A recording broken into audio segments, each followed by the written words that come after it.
Ah, ang hirap.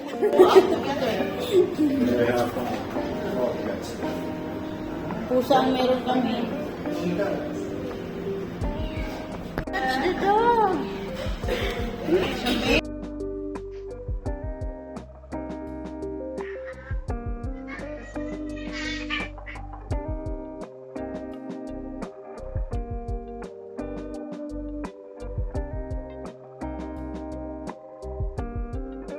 Dahil stress ako ngayon, dahil namatay yung pusa ko.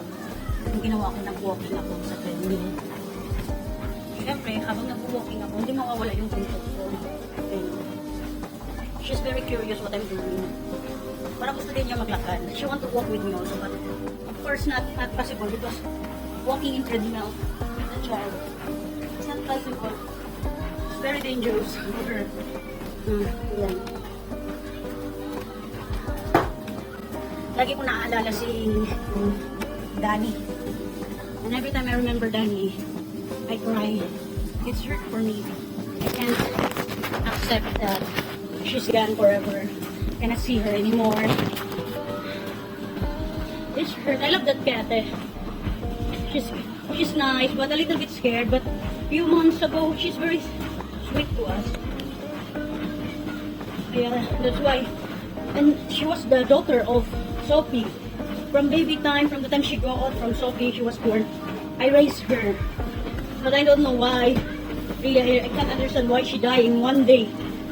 Almost 2 days. She died very quick, very fast. I don't know what's her sickness. We plan to bring today in the veterinary October 17, but she don't have already. She passed away already yesterday, October 16. Sad. So now since I'm stressed, and I'm all the time I remember her when I go in the kitchen, all the time I see her necklace, I feel crying. So I feel crying, I cry.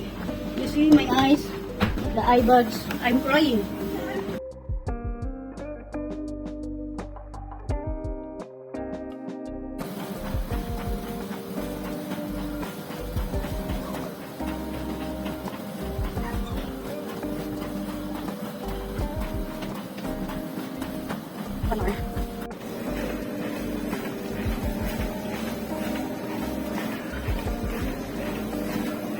Ayan. 3 kilometers, 36 minutes, and 235 calories. Ayan, kanina 7 yun. 7.5 yung takbo ko. Ngayon, binanggalan ko na kasi tapos na eh.